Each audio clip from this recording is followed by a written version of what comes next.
Hi అండి.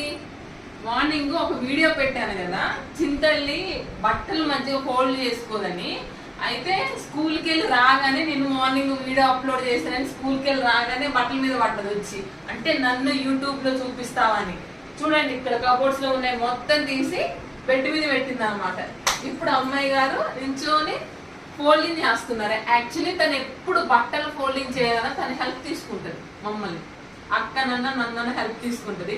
Morning నేను పెట్టిన వీడియో ఎఫెక్ట్ అనమాట ఇది. మార్నింగ్ పెట్టిన ఎఫెక్ట్ కి స్కూల్ నుంచి రాగానే ఎంత తెలుసా, స్నాక్స్ కూడా తినకుండా, స్కూల్ నుంచి రాగానే స్నాక్స్ కూడా తినకుండా బట్టలు ఫోల్డింగ్ చేస్తుంది. చూద్దాం ఎంత నీట్ గా ఫోల్డ్ చేసి ఎన్ని రోజులు మెయింటైన్ చేసిద్దో. ఎందుకంటే ఈ బట్టలు ఫోల్డ్ చేసి నాకు తెలిసి 1 year అవుతుంది అనుకుంటా. ఈ డస్ట్బిన్, ఈ డంపింగ్ యార్డ్ క్లీన్ చేసి, అందుకని మా ఇంట్లో వాళ్ళందరు దీన్ని చింతల కబోర్డ్ ఏమంటారు తెలుసా, డంపింగ్ యార్డ్ అంటారు. ఎందుకంటే డంప్ చేసినట్టే వేసేసింది, అంత చెత్త వేసినట్టే వేసింది. బట్టలు అందులో ఏమి దొరకవు. ఒక చున్నీ దొరికితే లెగ్గిన్ దొరికితే టాప్ దొరకదు, ఏమి ప్రాపర్ గా దొరకవు అనమాట. సర్లే ఏమన్నా ముందు ఫోల్డ్ చేయి, మొత్తం ఫోల్డ్ చేసినప్పుడు ఇందులో యూజ్లెస్ మొత్తం తీసి పక్కన పెడదాం. అయితే ఈ రోజు చూస్తుంది, ఆఫ్టర్ ఆర్గనైజ్ చేసినప్పుడు నేను తన కబోర్డ్ ఎలా ఉందో చూపిస్తాను. ఓకేనా? Thank you.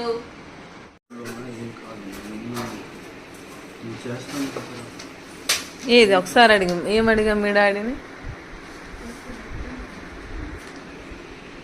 ఇక్కడ వెళ్ళి వాళ్ళ డాడీని అడిగింది అనమాట. డాడీ నాకు కొంచెం హెల్ప్ చేయండి అని.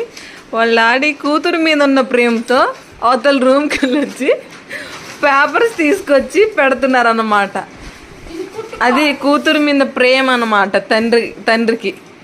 చూడండి వాళ్ళ డాడీ అవతలకి వెళ్ళి తెచ్చుకుంటున్నారు. యాక్చువల్లీ సార్ గారు వాటర్ తాగాలంటే గ్లాస్ తీసుకెళ్ళి చేతికి ఇవ్వాలి, అప్పుడే వాటర్ తాగుతారు. బట్ ఇక్కడ ఏంటంటే తన కూతురు బట్టలు మడతేస్తుంటే చూడలేకపోతున్నారు అనమాట. అందుకని వచ్చి హెల్ప్ చేస్తున్నారు కూతురికి. ఇక్కడ